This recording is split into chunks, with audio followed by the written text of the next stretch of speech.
appears the Trump administration has admitted that, oops, we sent an innocent man to a ruthless El Salvadorian concentration camp as a result of an administrative error. Whoopsie. No, it can happen to anybody. Administrative error. Oops.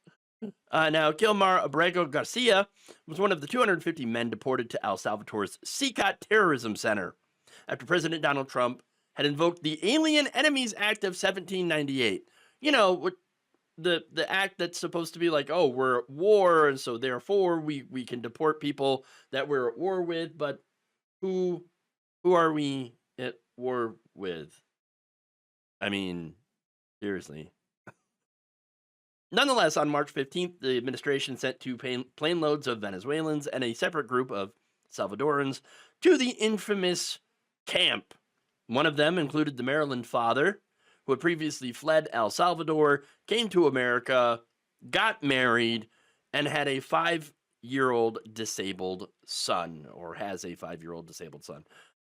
Garcia also had temporary protected status against deportation back to El Salvador because of, well, he's going to be persecuted.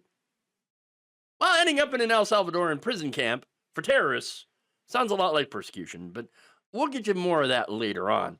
Obviously, that status did not protect him at all. Although ICE was aware of his protection from removal to El Salvador, Abrego Garcia was removed to El Salvador because of an administrative error, the government admitted in response to his complaint. Look, sending people who are innocent off to a concentration camp is bad enough. And I cannot believe that I have to say these words, but in 2025, that's what's going on. But let's note that he also has no criminal record. He was working full-time as a sheet metal apprentice when he was deported. So not a criminal, not a gang member, not somebody who was taking taxpayer money, not illegal, because he has protected status. And still, what does that do? It gets you sent to a prison/concentration camp. Do you still not believe that this is based on racism? Because it is. The Republican Party's racist. I'm just saying. But what's worse than all of that is the fact that even though they admit that, oops, we made an error, we messed up, we oopsied, whatever. Okay, what's worse than that is that they're now refusing to bring him home. Just refusing, flat out. The government argued in a filing that the court cannot order officials to bring Abrego Garcia home because, oh, would you look at that? They're not in U.S. custody. Oh, what are you going to do? Oh, so you just disappeared somebody.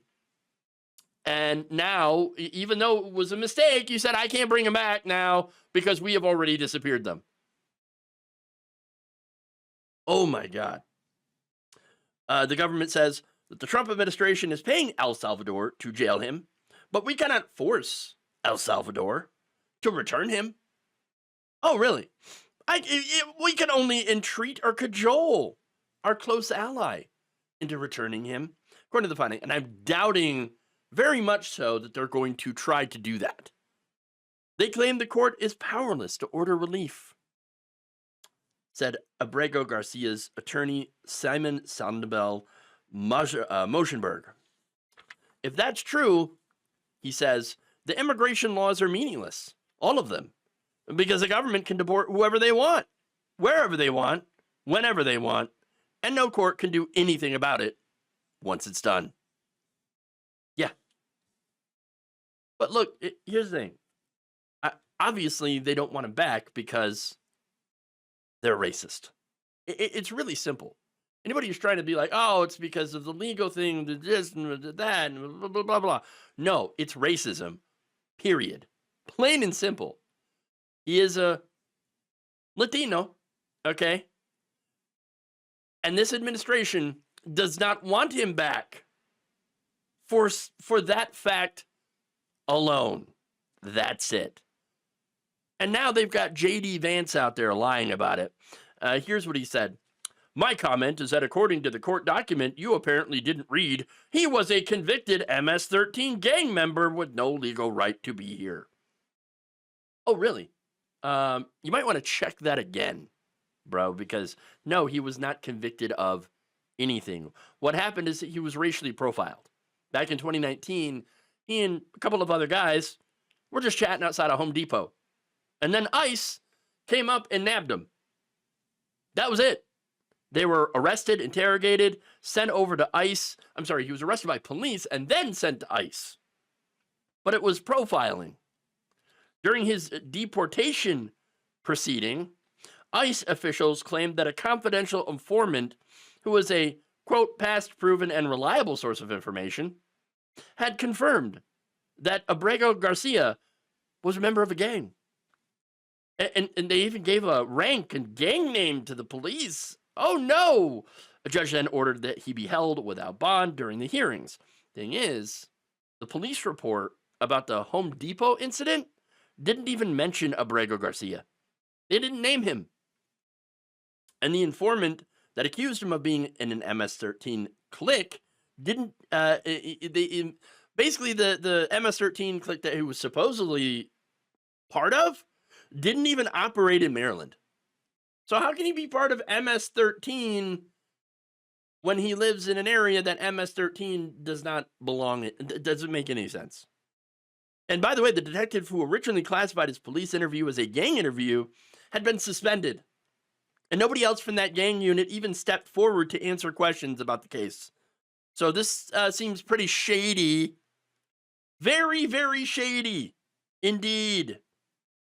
No, the only crime that he is guilty of is coming into the country, yes, illegally, and then applying for asylum because he said, I'm going to get murdered if I stay in El Salvador.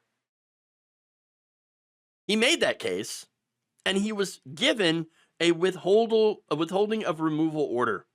And you only get one of those if it is determined that the person is more likely than not to face persecution if they are deported back to their home country. And guess what? That's exactly what's going on.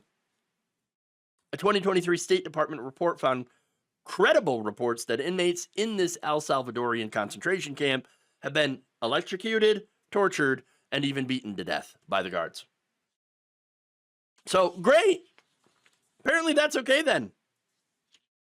You know, because the government's lawyers are saying that, look, even if he is being wrongly imprisoned, and that's a big F, don't worry, he has not suffered any irreparable harm.